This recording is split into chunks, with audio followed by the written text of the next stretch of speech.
오늘 우리에게 주시는 하나님의 말씀 사무엘상 16장 14절에서 23절 말씀입니다.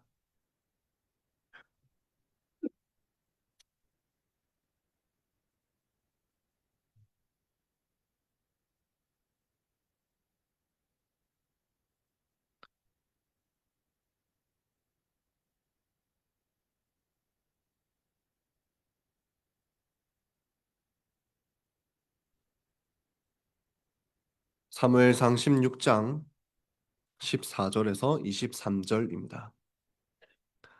이것은 하나님의 말씀입니다. 하나님의 복된 말씀을 들으십시오. 여호와의 영이 사울에게서 떠나고 여호와께서 부리시는 악령이 그를 번뇌하게 한지라. 사울의 신하들이 그에게 이르되 보소서 하나님께서 부리시는 악령이 왕을 번뇌하게 하온즉 원하건대 우리 주께서는 당신 앞에서 모시는 신하들에게 명령하여 수금을 잘 타는 사람을 구하게 하소서. 하나님께서 부리시는 악령이 왕에게 이를 때 그가 손으로 타면 왕이 나으시리이다 하는지라. 사울이 신하들에게 이르되 나를 위하여 잘 타는 사람을 구하여 내게로 데려오라 하니 소년 중 한 사람이 대답하여 이르되 내가 베들레헴 사람 이새의 아들을 본즉 수금을 탈 줄 알고 용기와 무용과 구변이 있는 준수한 자라. 여호와께서 그와 함께 계시더이다 하더라. 사울이 이에 전령들을 이새에게 보내어 이르되 양치는 내 아들 다윗을 내게로 보내라 하매 이새가 떡과 한 가죽 부대의 포도주와 염소 새끼를 나귀에 실리고 그의 아들 다윗을 시켜 사울에게 보내니 다윗이 사울에게 이르러 그 앞에 모셔 섬에 사울이 그를 크게 사랑하여 자기의 무기를 드는 자로 삼고 또 사울이 이새에게 사람을 보내어 이르되 원하건대 다윗을 내 앞에 모셔 서게 하라. 그가 내게 은총을 얻었느니라 하니라. 하나님께서 부리시는 악령이 사울에게 이를 때에 다윗이 수금을 들고 와서 손으로 탄즉 사울이 상쾌하여 낫고 악령이 그에게서 떠나더라. 아멘. 오늘 읽은 말씀을 통해 온전하게 치료하시는 왕이라는 제목으로 하나님의 말씀을 선포하겠습니다. 우리 인생에는 수많은 고통이 찾아옵니다. 육체적인 고통도 찾아오고 또 심적인 고통도 찾아옵니다. 마침 오늘 본문에도 고통에 시달리는 한 왕이 등장합니다. 바로 사울입니다. 그런데 사실 우리 인생에 찾아오는 고통 중에는 이유를 모르는 고통이 많습니다. 우리에게 고통이 찾아온다고 해서 다 우리의 죄 때문에 찾아온 것은 아닙니다. 그러나 사울의 경우에는 분명한 이유가 있었습니다. 그것은 바로 하나님을 거역한 죄 때문이었습니다. 오늘 본문은 죄로 인해 고통받는 사울이 잠시 고통에서 해방되었다가 또다시 고통에 사로잡히는 그런 모습을 보여줍니다. 한 왕이 고통당하는 이 모습은 우리에게 중요한 교훈을 줍니다. 오늘 본문이 우리에게 무엇을 교훈하는지 세 가지로 나누어 살펴보도록 하겠습니다. 먼저 오늘 본문은 사울에게 일어난 일에 주목하고 있습니다. 14절 우리 함께 읽겠습니다. 14절입니다. 시작. 여호와의 영이 사울에게서 떠나고 여호와께서 부리시는 악령이 그를 번뇌하게 한지라. 지난주에 살펴보았듯이 다윗은 여호와의 영에 크게 감동되었습니다. 여호와의 영이 다윗과 함께 했습니다. 그러나 지금 사울에게서는 여호와의 영이 떠나고 있습니다. 여호와의 영이 떠나는 이 사건, 이것이 우리에게 조금 당혹스럽게 보이기도 합니다. 마치 우리가 구원을 받고도 취소될 수 있다는 의미로 보이기도 하기 때문입니다. 하지만 오늘 본문이 그런 의미는 아닙니다. 성경을 보면 성령께서 직무를 감당하게 하시려고 잠시 임재하신 때가 종종 있습니다.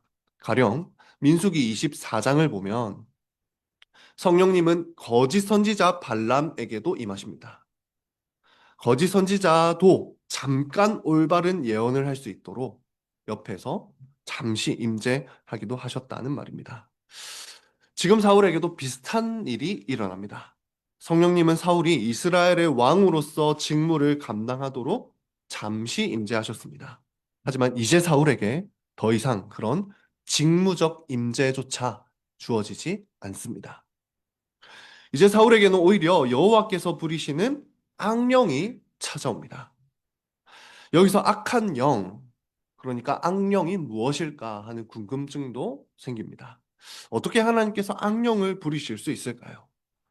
이 구절을 이해하기 위한 핵심은 여기서 악령 할 때 악하다라는 단어입니다. 히브리어로 라라는 단어인데 이 단어는 기본적으로 도덕적으로 악한이라는 의미를 가집니다. 그렇게 본다면 악한 영이라고 하면 도덕적으로 악한 영, 악령이 되겠지요. 하지만 이 단어는 해로운 또는 심판하는 이라는 뜻도 가집니다. 그래서 이사야서 45장 7절을 보면 여호와께서 환난도 내리신다고 말씀하시는데 바로 이때 이 단어가 사용되었습니다.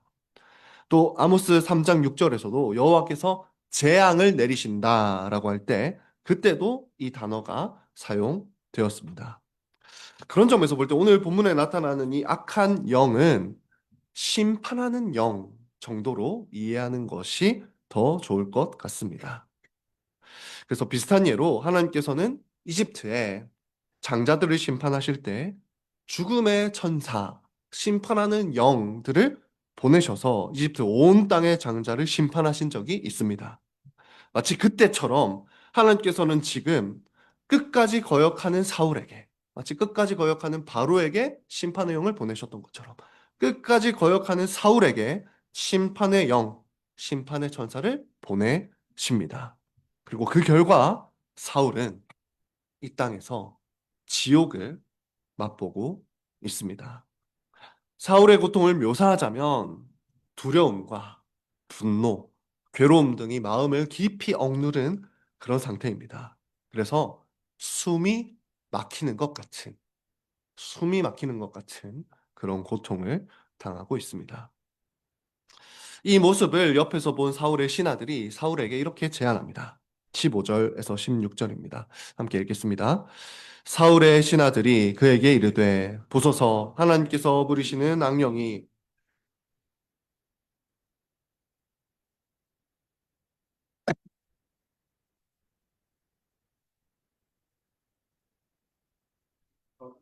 악령이 왕에게 이를 때 그가 손으로 타면 왕이 나으시리다 하는지라. 여기서 보듯이 신하들은 놀랍게도 사울의 고통이 하나님의 심판 때문에 찾아왔다는 것을 알고 있습니다. 그런데 여러분 한번 생각해 보십시오. 사실 그렇다면 신하들이 해야 할 진짜 조언은 무엇이었겠습니까?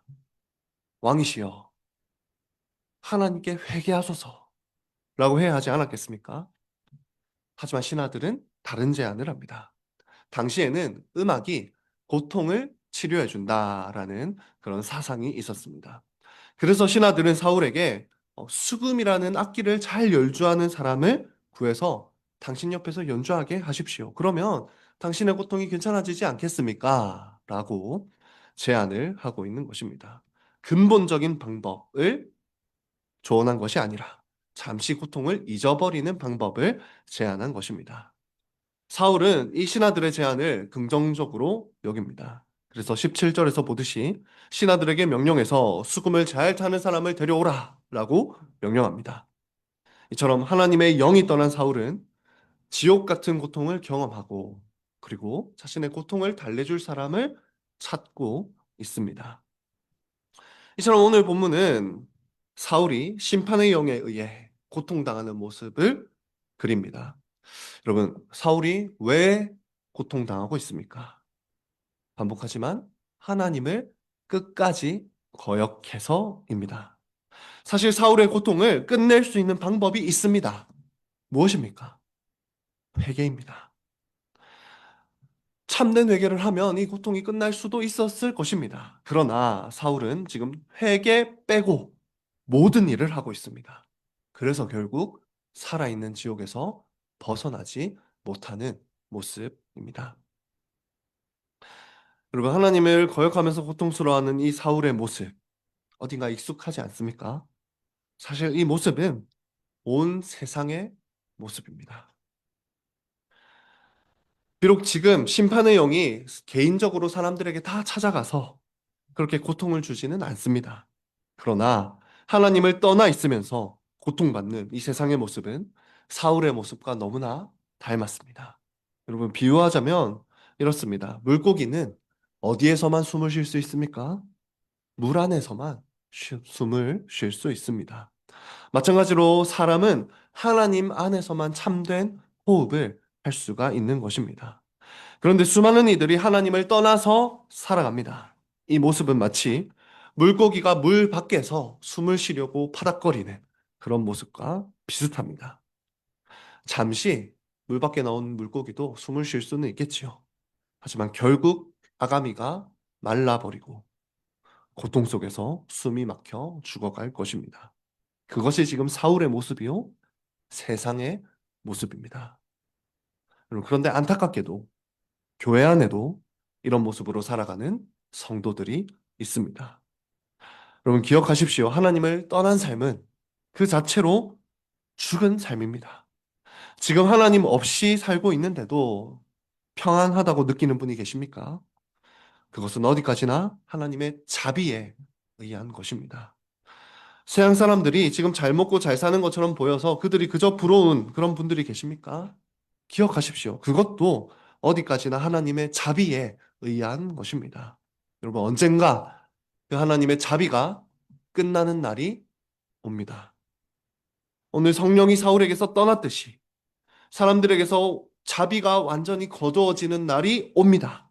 그날에는 더 이상 잠깐의 평온함도 없을 것입니다. 끝없는 두려움과 고통, 숨도 쉴 수 없는 괴로움만이 우리를 옥죄어 올 것입니다. 여러분, 사울은 우리에게 너무나 큰 교훈을 줍니다. 여러분, 이 사울의 모습이 우리의 모습은 아닌지 돌아보아야 하겠습니다. 그래서 첫 번째 교훈입니다. 하나님을 거역하던 사울은 숨을 쉴 수 없는 고통을 경험하고 있습니다. 이어서 살펴보겠습니다. 사울이 이렇게 자신의 고통을 덜어줄 사람을 찾을 때 기다렸다는 듯이 한 사람이 나타나 말합니다. 18절을 보십시오. 소년 중 한 사람이 대답하여 이르되 내가 베들레헴 사람 이새의 아들을 본즉 수금을 탈 줄 알고 용기와 무용과 구변이 있는 준수한 자라. 여호와께서 그와 함께 계시더이다 하더라. 여러분, 본문에는 소년 중 한 사람이라고 되어 있지만 정확하게는 신하 중 한 사람입니다. 여러분, 신하가 소개하는 이 사람은 우리의 궁금증을 자아냅니다. 그 사람은 우선 수금을 탈 줄 압니다. 그리고 사실 지금 이 상황에서는 수금을 탈 줄 안다는 이것 하나만으로도 사울에게 추천받기에 충분합니다. 지금 사울이 찾는 사람은 바로 그런 음악 연주를 잘하는 그런 사람이기 때문입니다. 하지만 신하는 그 사람이 수금을 잘 타는 것 외에도 다양한 특징이 있다고 말합니다. 계속해서 말합니다. 그 사람은 용기와 무용이 있다고 합니다. 그래서 용기는 우리가 아는 그 용기이고요. 무용은 전투를 잘하는 사람이라는 의미입니다. 지금 이 사람은 군사적으로도 사울을 도울 수 있는 중요한 인재다라는 뜻입니다. 더 나아가서 구변이 준수한 사람이라고 소개합니다. 말을 잘하는 사람이라는 뜻이죠. 말은 그 사람의 내면을 보여주는 통로입니다. 지금 추천된 사람은 마음이 정직해서 지혜롭게 말을 할 줄 아는 그런 사람이었습니다. 그리고 그 신하는 이 모든 특징을 한마디로 요약합니다. 18절의 마지막 부분을 다시 보십시오. 여호와께서 그와 함께 계시더이다. 여러분, 사울 왕에게서는 여호와의 영이 떠났습니다. 그러나 이 새로운 인물은 여호와 하나님과 함께하는 사람이었다라는 것입니다. 그래서 사울은 곧바로 그 사람을 데려오라 라고 명령합니다. 그 사람이 누구입니까? 19절입니다. 함께 읽겠습니다. 시작. 사울이 이에 전령들을 이새에게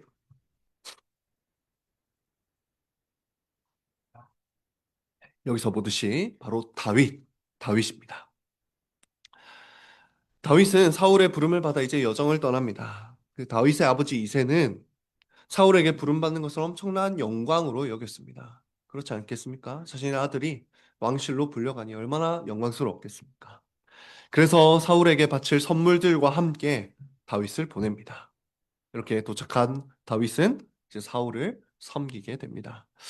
이렇게 버림받은 왕 사울과 기름 부음을 받은 왕 다윗이 이 자리에서 처음 만나게 됩니다. 정말 아이러니하게도 사울은 다윗이 마음에 꼭 들었습니다. 그래서 21절을 보시면 사울은 다윗을 사랑하여서 자신의 무기 드는 자로 삼습니다. 이 말은 항상 가까이 있으면서 언제든지 호출을 받으면 왕을 도울 수 있는 그런 사람으로 삼았다라는 의미입니다. 이제 다윗이 사울 가까이에 있으면서 어떤 일을 했는지가 마지막 구절에 잘 나타납니다. 23절입니다. 하나님께서 부르시는 악령이 사울에게 이를 때 다윗이 수금을 들고 와서 손으로 탄즉 사울이 상쾌하여 낫고 악령이 그에게서 떠나더라. 여기서 보듯이 심판의 천사가 예기치 못하게 사울에게 찾아오곤 했습니다. 그때마다 사울은 곧장 다윗을 급히 호출을 했습니다. 그리고 사울의 호출을 받은 다윗은 곧바로 수금을 연주하며 사울을 도왔던 것입니다. 여러분, 이때 다윗은 수금을 연주할 뿐 아니라 우리가 합당하게 추론할 수 있는 것은 아마도 찬양을 불렀을 것입니다. 어쩌면 시편에 수록된 다윗의 노래 중 하나를 들려주었을지도 모릅니다. 다윗이 그렇게 찬송할 때 사울에게는 효과가 있었습니다. 사울이 상쾌하여 났고 심판의 천사가 사울에게서 떠나게 됩니다. 여러분, 구체적으로 다윗의 찬송이 어떻게 찬송을 부르는데 그런 치유의 효과가 나타났는지 구체적으로 알 수는 없습니다. 하지만 오늘 본문은 중요한 한 가지 단서를 제공합니다. 24절에 보면 사울이 상쾌하여 낫고가 있는데 여기에 주목해 보시기 바랍니다. 이 단어는 숨쉬다 라는 단어입니다. 읽으면 라와가 됩니다. 그리고 이 단어와 아주 닮은 모양의 단어가 있는데 주보에 글자 모양을 참고할 수 있도록 주보에도 기입해 놓았습니다. 아주 닮은 단어가 있는데 바로 성령 혹은 영을 뜻하는 루아흐라는 단어입니다. 그래서 지금 오늘 본문은 언어 유희를 통해서 의미를 우리에게 전달하고 있는 것입니다. 여러분, 다윗의 찬송 그 자체에 신비로운 능력이 있었던 것이 아닙니다. 그것이 아니라 다윗이 찬송할 때에 성령께서 그곳에 함께 하셨습니다. 그리하여 사울에게도 자비를 베푸셔서 사울이 잠깐 상쾌하게 숨을 쉴 수 있도록 자비를 베풀어 도와주셨던 것입니다. 이렇게 사울이 고통받는 왕이었다면 다윗은 치료하는 왕이었습니다. 여러분, 여기서 다윗이 어떻게 치료하는 왕이 될 수 있었는지 그 과정을 한번 생각해 보기를 원합니다. 그리고 사실 다윗은 양을 치는 사람이었습니다. 그렇지 않습니까? 그런데 어떻게 시골의 한 목동에 대한 소식이 사울의 신하들에게까지 들릴 수 있었을까요?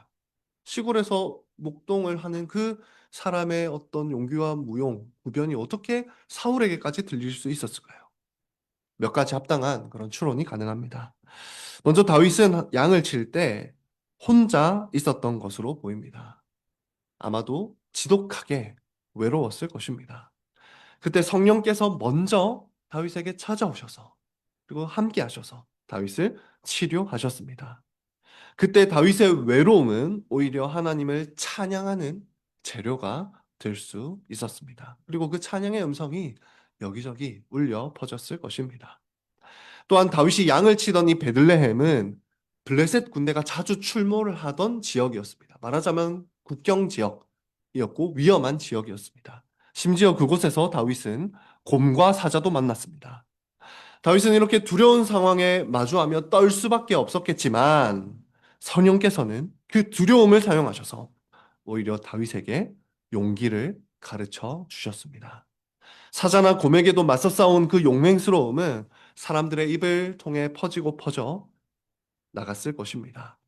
여러분, 만약 성령께서 도우시지 않으셨다면 다윗은 그냥 비참한 한 인물에 불과했을 것입니다.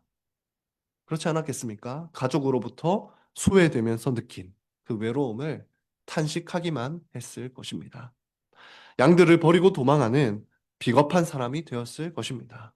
그러나 다윗과 함께 하신 성령님은 다윗의 마음을 먼저 치료하셔서 다윗이 아름다운 성품을 가진 자가 되게 하셨던 것입니다. 그리고 이제 그 숨길 수 없는 향기가 사울에게까지 풍겨 나갔습니다. 이 성령님은 이제 치료받은, 말하자면 치료받은 다윗과 함께 역사하십니다. 그래서 이제 그 사울이 겪는 그 두려움, 사울이 겪는 그 숨쉬기 어려운 답답함과 외로움과 슬픔, 그 괴로움을 다윗을 통해 성령께서는 치료하고 계신 것입니다. 이제 다윗이 노래할 때 사울에게도 자비가 베풀어져서 사울이 잠깐이라도 상쾌하게 숨을 쉬게 되었습니다. 여러분, 오늘 본문은 다윗이 메시아로 기름 부음을 받은 이후 첫 번째로 등장하는 왕적인 모습입니다. 그 모습이 무엇입니까? 바로 치료하는 왕의 모습이었다는 것입니다. 이것이 오늘 본문을 통해 두 번째로 얻게 되는 교훈입니다. 다윗은 치료하는 왕이었습니다. 그럼 오늘 본문의 이 본문은 두 인간 왕의 모습을 보여줍니다. 한 왕에게서는 여호와의 영이 떠났고 심판의 고통이 찾아옵니다. 또 다른 한 왕에게는 여호와의 영이 찾아왔고 그를 통해 그 영을 통해 치료의 역사가 나타났습니다. 하나님은 지금 이스라엘에 어느 왕이 필요한지를 분명하게 말씀하고 계십니다. 여러분, 이스라엘에 필요한 왕은 누구입니까? 이스라엘이 구약의 교회라는 점을 기억할 때 교회에 필요한 왕, 이스라엘에 필요한 왕은 여호와의 영이 충만하여 치료하는 왕입니다. 바로 다윗입니다. 여러분, 그런 점에서 볼 때 오늘 본문은 단순히 다윗만 바라보게 하는 것이 아니라 정말 교회에 필요하신 왕, 교회를 지금도 치료하시는 왕, 그 왕을 바라보게 합니다. 그 왕이 누구입니까? 영원전부터 여호와의 영이 충만하신 왕, 온 세상을 치료하시는 왕, 바로 예수 그리스도이십니다. 여러분, 예수님은 어떤 분이십니까? 먼저 그분은 우리를 치료하셔서 영원히 숨쉬게 하신 왕이십니다. 그리고 사실 다윗의 이 섬김에는 분명히 한계가 있었습니다. 다윗은 사울이 잠시 고통받는 데에서 벗어나도록 도왔습니다. 잠시였습니다. 사울은 곧바로 다시 숨쉴 수 없는 고통에 사로잡혔습니다. 그 답답함에 사로잡히며 고통스러워하며 괴로워했습니다. 사실 다윗의 사역은 사실 사울을 온전하게 치료하지는 못했고 근본적인 문제는 그대로였다는 것입니다. 여러분, 하지만 예수님은 달랐습니다. 예수님도 고통받는 사람들에게 찾아오셨지요. 숨을 쉴 수 없을 것 같은 그런 고통에 신음하는 사람들을 찾아오셨습니다. 그리고 그들을 치료하시되 온전히 치료하셨습니다. 여러분, 예수님이 어떻게 고치셨습니까? 그 고치신 방법이 참으로 신비롭습니다. 예수님이 사람들을 고치신 방법은 죄인들 대신 숨을 쉴 수 없는 고통을 당하는 것이었습니다. 여러분, 예수님이 십자가에서 겪으신 고통을 떠올려 보십시오. 십자가의 형벌은 죄인이 서서히 질식하고 탈진하여 죽어가는 형벌이었습니다. 그런데 예수님이 받은 그 심판의 고통은 정말 문자적으로 숨쉬지 못하는 고통이었다는 것입니다. 여러분, 십자가 그 자체가 예수님의 이 육신이 숨막히게 하기도 했지만 예수님을 더 숨막히게 했던 것은 영적인 고통이었습니다. 하나님으로부터 쏟아진 진노의 잔은 그야말로 지옥의 고통이었습니다.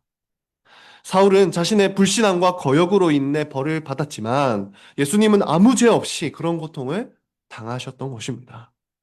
그 결과 결국은 그 몸과 영혼으로 짊어진 고통으로 인해 정말로 숨이 끊어지기까지 하셨던 것입니다. 여러분, 이 모든 일은 어떤 결과를 가져왔습니까? 그분의 숨이 끊어짐으로 오히려 우리는 영원히 상쾌하게 숨쉬게 되었습니다. 여러분, 예수님이 어떤 분이십니까? 우리 대신 심판받으심으로써 우리가 영원히 숨을 쉬도록 치료하신 참된 왕이십니다. 여러분, 그뿐 아닙니다. 예수님은 우리를 치료하셔서 영원히 찬송하게 하셨습니다. 다윗은 사울에게 찬송을 들려주었습니다. 그러나 그 사울은 찬송을 듣고도 함께 찬송하지는 않았습니다. 사실 사울의 진짜 문제는 회개하지도 않고 찬송하지도 않는 그것이었습니다. 그런 점에서 다윗은 그 사울의 문제를 해결해 줄 수 없었던 것입니다. 그러나 예수님은 사울 같은 죄인들이 회개하고 찬송하게 하셨습니다. 오늘 본문의 다윗처럼 찬송을 들려주시면서 죄인들이 회개하고 찬송하도록 하셨습니다. 여러분, 예수님이 이 땅에 오셨을 때 어떤 소리가 들렸습니까? 먼저는 그분이 아기의 울음소리로, 갓난아기의 그 울음소리로 우리에게 찬송을 불러주셨습니다. 그리고 그날 천군 천사가 숨길 수 없는 분명한 언어로 노래했습니다.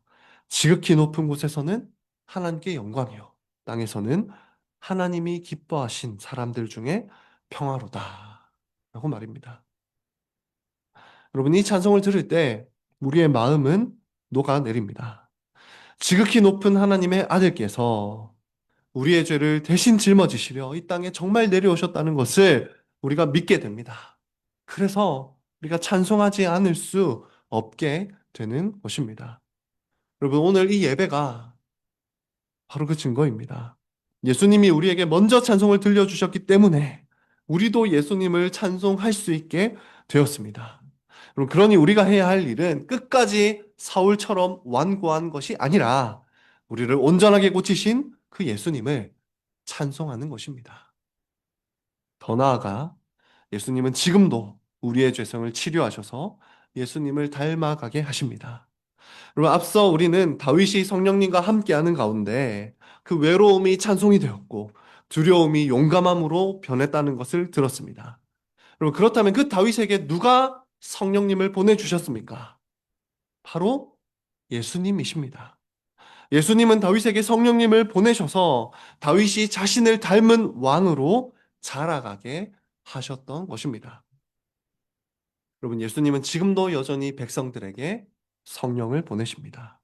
그리하여 온갖 외로움 속에서도 찬송하는 자가 되도록 우리를 고치십니다. 두려움 앞에서도 두려움의 용감이 맞서는 자가 되게 하십니다. 보내심 받아 우리와 함께 하시는 성령님은 우리가 마주한 모든 상황 속에서 예수님을 닮아가도록 우리의 죄성을 치료해 나가십니다.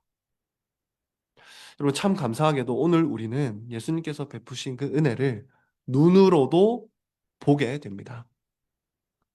그리고 오늘은 정하은 자녀의 유아 세례가 시행됩니다.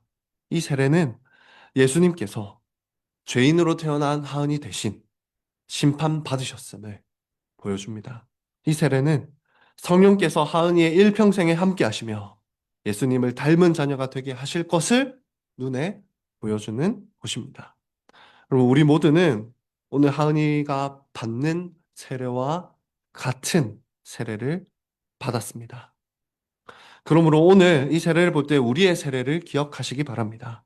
이 세례를 통해 우리를 대신하여 숨이 끊어지는 심판을 받으신 그 예수 그리스도를 바라보고 지금도 우리를 고치셔서 계속해서 예수님을 닮게 하시는 그 예수님을 바라보기를 원합니다. 그리하여 크게 찬송하는 우리가 되기를 소망합니다. 여기서 세 번째 교훈을 말씀드립니다. 예수님은 온전하게 치료하시는 왕이십니다. 말씀을 맺겠습니다. 오늘 본문은 치료하는 왕 다윗을 보여주면서 더 나아가 온전하게 치료하시는 예수 그리스도를 바라보게 합니다. 예수님은 숨쉴 수 없는 우리가 숨쉬게 하신 왕이십니다. 찬송할 수 없던 우리가 찬송하도록 하신 왕이십니다. 예수님을 닮은 것 하나 없던 우리가 조금씩이라도 예수님을 닮아가도록 우리의 죄성을 치료해 나가시는 왕이십니다. 우리는 마지막 날에 우리의 전생애 동안 성령을 통해 우리에게 치료의 은혜를 베푸신 그 예수 그리스도를 바라보게 될 것입니다. 그리고 그날부터 그 한량없는 은혜를 영원토록 찬송하게 될 것입니다. 그러니 그렇게 찬송하는 복이 오늘 유아 세례 받는 정하은 자녀뿐 아니라 세례 받은 광교 장로교회 모든 성도에게 가득하기를 성부와 성자와 성령의 이름으로 축원합니다. 아멘.